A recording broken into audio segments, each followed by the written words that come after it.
Hollywood Park again for Andrew Neeme Brad Owen's meetup game. It's a lot of pressure. Is your beer? Yeah. Thanks, Brad. It's the dynamic duo. Is it? Aw, aren't they cute? Well, before we get into the first ever Andrew Neeme and Brad Owen interview, let's get over to the top section and see what's going on. It's a Tuesday night. Can you believe it? It is packed. I had to put my name on the board and wait almost 20 minutes for a seat. What? Do they know who I am? I'm very excited. I'm very excited to see them. I'm very excited to play. I'm excited to run good. I'm on a little bit of a heater, except for that tournament I played. Wish me run good, y'all.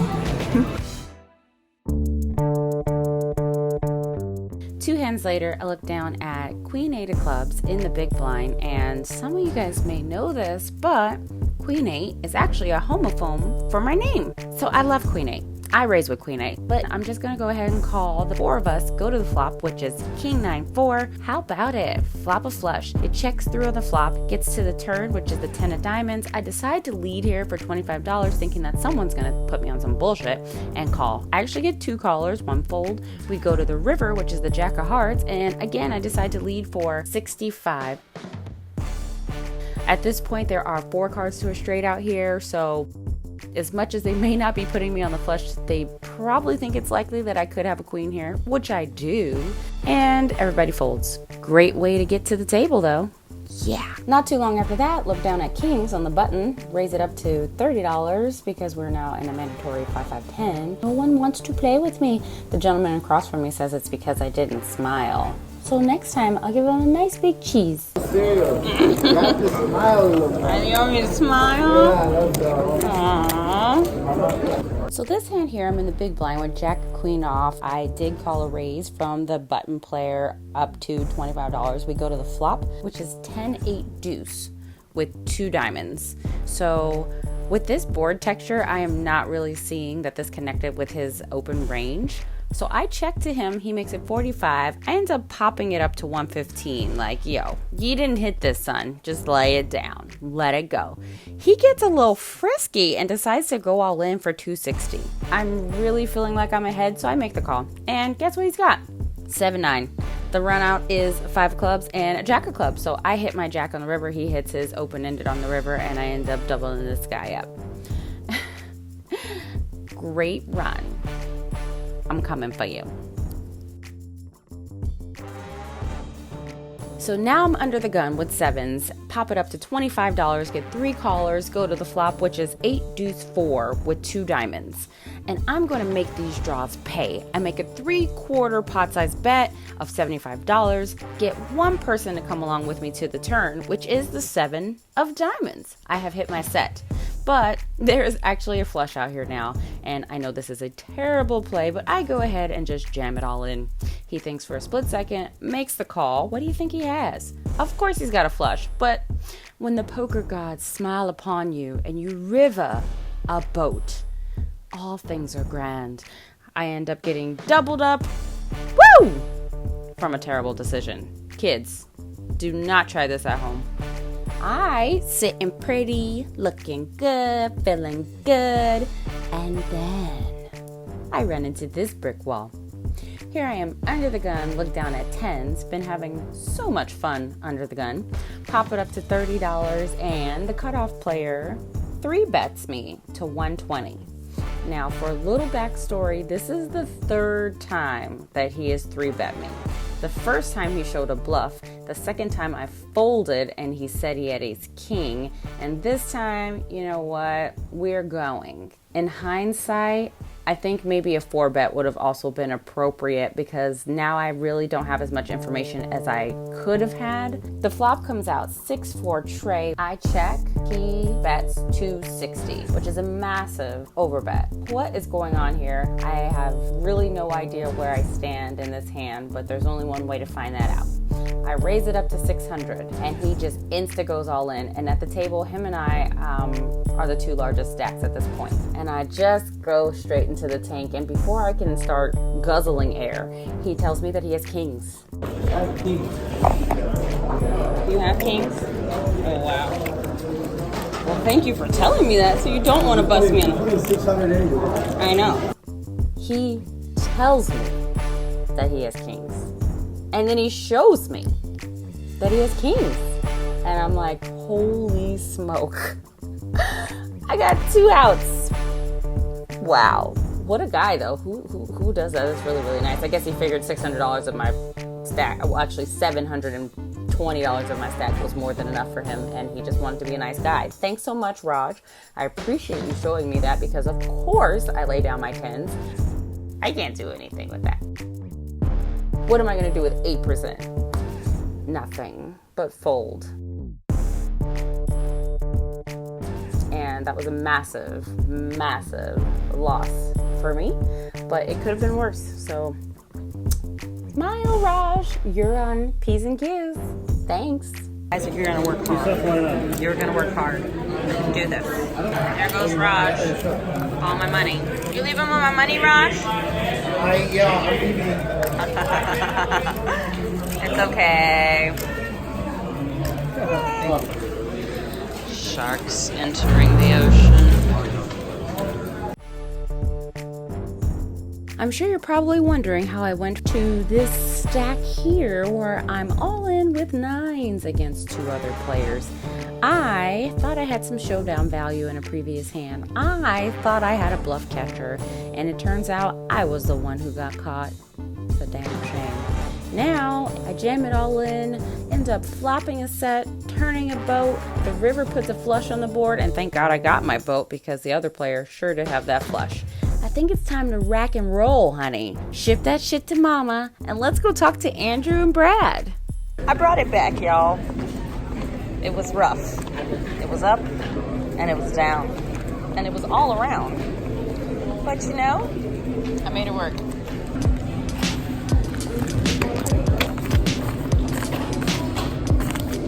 Six.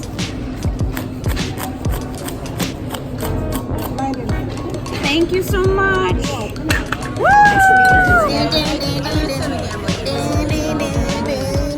I gotta check you. Look who I got in the building. Yeah. I'm gonna grab another fella too. Hey fella. This away. Yes please. Come on. Let's go this away. It's the dynamic duo. Is it? Yeah. How's it going, guys? It's going pretty fantastic. It's good to be here. It's good to see you, Q. It's good to be on Q's channel, I'll tell you that. That is always fantastic.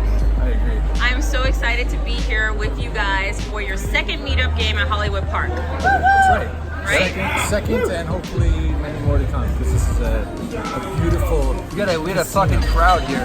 Look at this. Carter King over here. Maybe get him in there. What's up, Carter King? The vlog just got No, it's your down. He's known for 2 things. One is that he won W Coupe for the largest amount ever at the time. Really?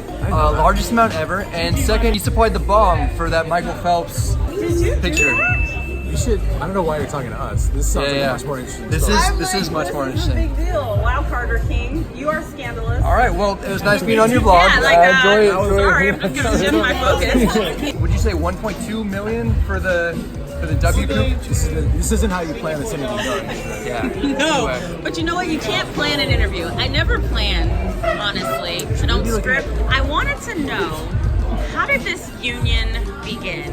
Because I've talked to you on camera. I've talked to you on camera. That was the first thing. Grindr came out around the same time, which it just worked out really well for the two of us. You had a really good profile on there. Oh yeah. I crushed it. Andrew said he was taller. He said he was 6 feet tall. I don't know if I mean, that's... you gotta talk yourself up a little bit. Yeah. You gotta build up your profile. Yeah. I started making videos. Brad started making videos. We were both making videos about poker. Poker is kind of like a solo endeavor a lot of the time. Yeah. And it's cool to be able to like work with somebody on something. And so we linked up and collaborated on a couple videos. Mostly Brad's ideas. He's a comedic genius, aside from fantastic poker player. So off we went. Well, you might be the comedic genius for that line. For that line.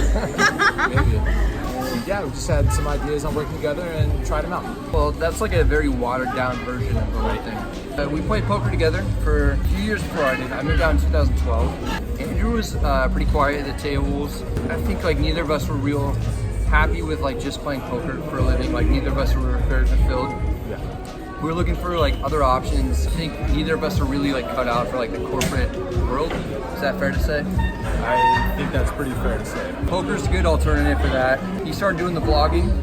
I was like, this is real cool. So you guys knew each other before the vlogging We didn't started? really know each other. We knew we played each other. When you play in Vegas, it's not like a giant player pool. So Yeah. you know most of the guys that play for a living. And that was kind of the scenario with us. Oh wow, I didn't know that. He started doing the vlogging, and I was surprised because he's not real like extrovert at the table. So putting himself forward in a big way was something that I was very surprised about with my experiences of Andrew, and I thought it was real cool. I wanted to do like a poker TV show or poker movie, and never really thought about YouTube until I saw what Andrew was doing, and I was like, all right, well, this is a great avenue to do that. So a mutual friend put us in contact, and we did some stuff together. Wow. Are we gonna see the poker movie one of these days? I want to see the poker movie. I don't know, but Probably has a lot of cats in it. Probably has a lot of cats. yeah.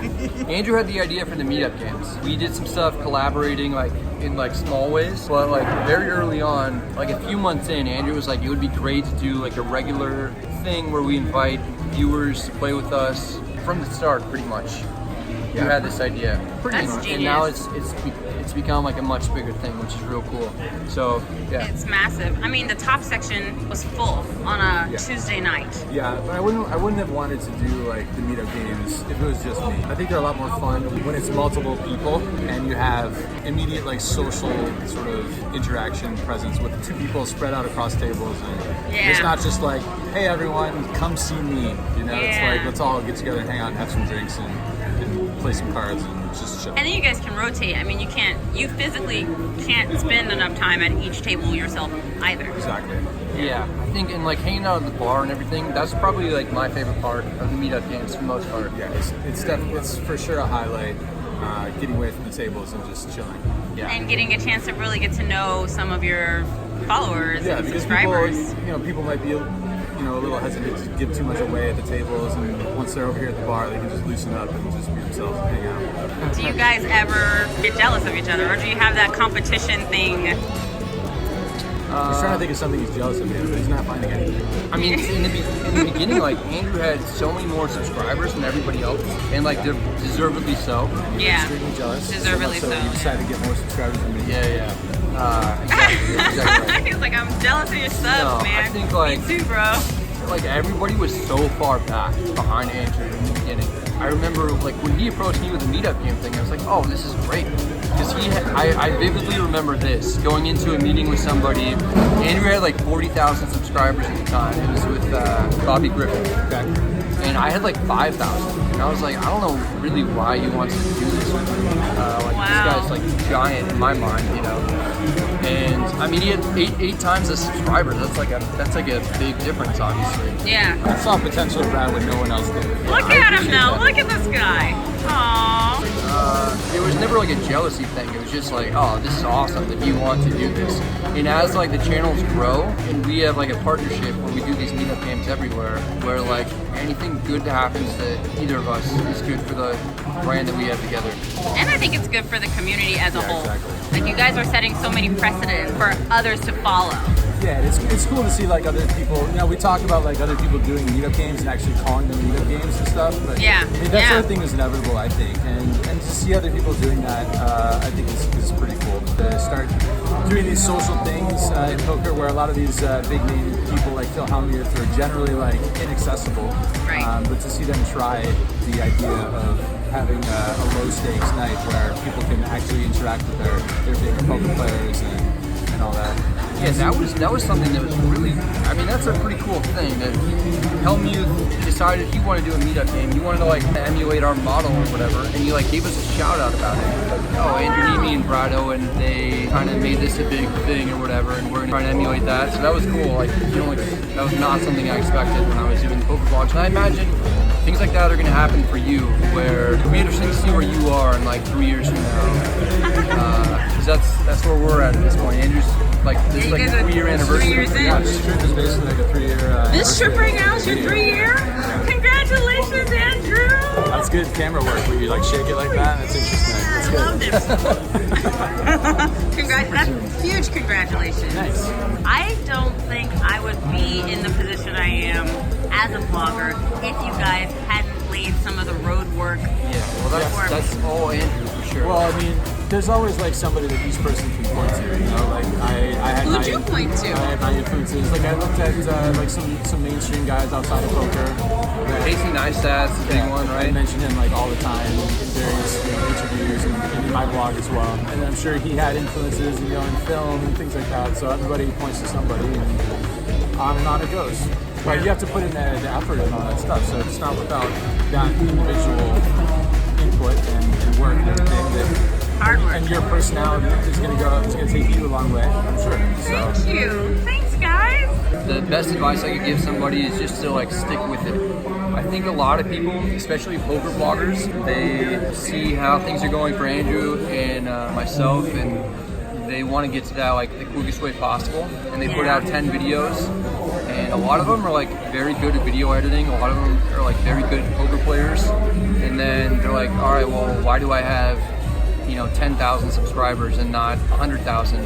And it's not easy to get there, especially now, I think we got in at the right time. There's like a big void to be filled, and now that void is like shrinking, so tougher and tougher to like become a big poker vlogger. That's true. I like what you guys said. It's like you're talking to me directly. I'm like, I should have over 1 million subscribers by now. It's been like 4 months. Like, what's going on? Yeah. Is this thing broken? It'd be interesting to know exactly how many subs you had after 4 months. Probably had like 10K-ish, somewhere 10 to 15,000. Because I actually do remember. So Andrew was on one of my vlogs, and then like after that, he gave me a shout out, and that was like the biggest jump in subscribers that I had. Like as soon as he gave me the shout out, it was like 1,000 extra subscribers. He gave me a lot, so. Yeah, I'm sure. So that brought me from like 8,000 to like 9,000 or something, which is a huge jump. That's a huge jump. I hear you're taking this meetup game thing overseas now. We are. This is very exciting. Huge fan of London, so it'll be really cool to spend probably about a week there. We're going to be having a 4-day meetup game, just cash games. That's going to be really cool at Asper's Casino, which I've been to, but Brad's never been to London. What? I've been to London 4 times. Oh, you have? Yeah. Okay. Have you been outside of California? What's the dates on that? January 23rd to the 26th. Nice. It'll be our first time in London together, Oh, so that's going to be really nice. fun. That's I gonna get be to take so them sweet. to all my favorite pubs. I've probably already been there, because once again, I've been there 4 times. It's going to be really cool. The first overseas meetup game, we went to Montreal. We did a meetup game there. That was pretty early on. But yeah, the first time. So you crossed the border with it, intercontinental but yes. meetup game is Yeah, happening. there is some chance that's that we go to gonna be Australia awesome. before London, actually. But London will be our first time in Europe for sure. His parents aren't going to be there, so it's a really big moment. He's going to vlog it. He's going to vlog it, so look forward to that. Oh my god. You were my second episode when I Yeah. saw you here for the tournament. Your first meetup game week. Yeah, I remember you came up, you gave me a hug, you gave me an envelope with a letter in it, Yeah. and it was really nice. It's a really nice letter. You guys are the dynamic duo. I'm proud of you guys for what you're Thank you. doing in this industry. Thanks, guys. Thank you guys so much for watching. If you enjoyed this episode, please subscribe. You can also find me on Instagram at P's and Q's Poker. See you next time.